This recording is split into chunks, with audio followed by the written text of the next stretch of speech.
Hello बच्चों, आज हम पढ़ेंगे सुलेख चित्रमाला 3।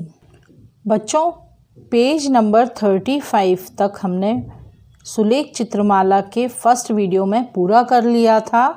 चित्र देखो और उसके बारे में लिखो। आज हम पेज नंबर 36 पढ़ेंगे। पेज नंबर 36 पर हैं दोहे।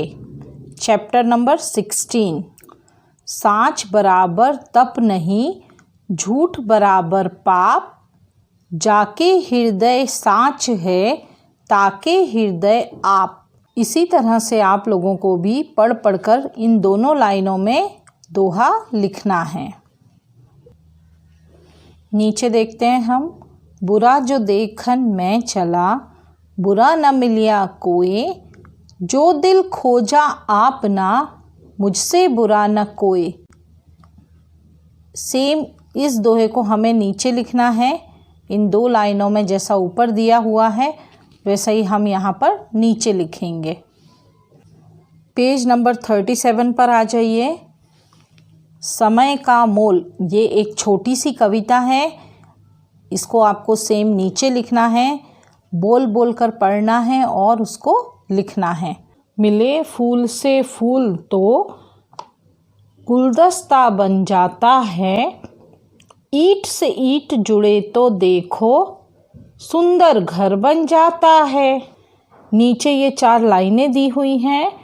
सेम टू सेम कविता आपको नीचे लिखनी है। छोटी छोटी जल की बूंदें सागर बन लहराती हैं, मिट्टी के कण कण से ही यह पृथ्वी बन जाती है। यहाँ पर भी नीचे आपको सेम लाइन लिखनी है जो ऊपर दी गई है। पेज नंबर 39 पर आ जाइए। पल पल छोटा लगता है पर इससे युग बन जाता है, पल पल का जो मोल समझता बुद्धिमान कहलाता है। ये लाइनें भी आपको सेम टू सेम नीचे लिखना है, लेकिन जो भी आप लिखते हैं वो बोल बोल कर लिखना है। पेज नंबर 40 पर आ जाइए। अध्याय 17 कविता लेखन। यहाँ पर कविता लिखना सिखाया है। कविता का नाम है दियों का त्योहार। जगमग जगमग जलते दीपक, रोशन हुआ घर द्वार, बच्चे झूमे नाचें गाएं, आया दीपों का त्योहार। हर ओर सफाई खूब मिठाई, मिलकर खुशियाँ बिखेरेंगे, आओ मिलकर प्रण लें हम सब, नहीं पटाखे फोड़ेंगे। तो ये कविता है। इस कविता को आपको सेम पेज नंबर 41 पर लिखना है। इसके बाद अगला अभ्यास पेज नंबर 42 पर है पत्र लेखन। यहाँ पर हमें सिखाया है कि पत्र किस तरह से लिखना चाहिए। यहाँ पर अंकित ने अपने मित्र राहुल को एक पत्र लिखा है। ये ऊपर एड्रेस लिखा हुआ है। इस एड्रेस की जगह हम अपना एड्रेस लिखेंगे। फिर आगे लिखना है प्रिय राहुल, सप्रेम नमस्ते। तिथि का मतलब होता है डेट या दिनांक। जो आज की डेट है वो लिखनी है इधर आपको। फिर लिखना है प्रिय राहुल, आपके मित्र का जो भी नाम है वो लिखेंगे। सप्रेम नमस्ते, तुम्हारा निमंत्रण पत्र मिला, तुम्हें जन्मदिन की बहुत बहुत बधाई। मुझे याद है पिछले वर्ष तुम्हारे जन्मदिन पर हमने बहुत मज़े किए थे।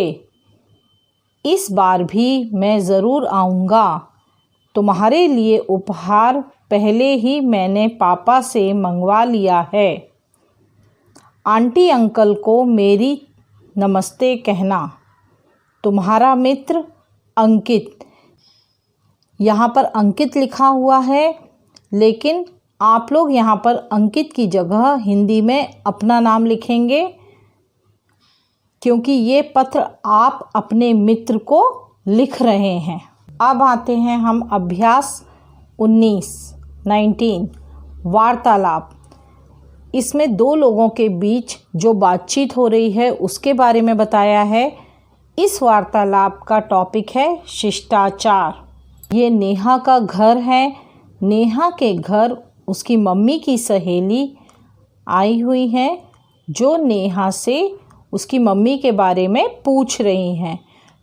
नेहा और आंटी के बीच में क्या बातचीत हो रही है उसको हम इस अभ्यास में पढ़ेंगे। नेहा: नमस्ते आंटी। आंटी: खुश रहो नेहा, मम्मी घर पर है? नेहा: नहीं आंटी, मम्मी तो बाज़ार गई हैं। आंटी कब तक आएंगी? नेहा: कहकर गई हैं 1 घंटे में आ जाएंगी। आंटी: ठीक है, कह देना कि खन्ना आंटी आई थी। नेहा: कह दूंगी आंटी, आप बैठिए मैं पानी लाती हूँ। आंटी: धन्यवाद नेहा, मैं फिर आऊँगी। नेहा: नमस्ते आंटी। अब जो भी नेहा और आंटी के बीच में वार्तालाप हुई है वो आपको पेज नंबर 45 पर सेम टू सेम बोल बोल कर लिखना है। अब पेज नंबर 46 पर आ जाइए। कहानी लेखन। यहाँ पर एक चित्र दिया हुआ है। उस चित्र को देखकर हमको इस कहानी को पूरा करना है। कहानी का नाम है चॉकलेट की दुनिया। यहाँ पर बॉक्स में कुछ शब्द दिए गए हैं। इन शब्दों को हमें इस कहानी में भरना है। चित्र और संकेतों के आधार पर कहानी पूरी करो। एक बार सोनू, मोनू और सोफिया एक जंगल में भटक गए। वहाँ एक चॉकलेट की नदी थी। तभी उन्हें चॉकलेट की दुनिया दिखाई दी। वे नाव में बैठकर नदी पार करने लगे। वह टॉफ़ी की नाव थी। वहाँ पर चॉकलेटी हाथी चॉकलेट के फव्वारे छोड़ रहा था। तभी अलार्म घड़ी बजी और मोनू ने आंखें खोलते हुए कहा, वाह कितना चॉकलेटी सपना था। बच्चों, ये सुलेख चित्रमाला का आखिरी पेज था। तो आज आपकी यहाँ पर सुलेख चित्रमाला समाप्त होती है।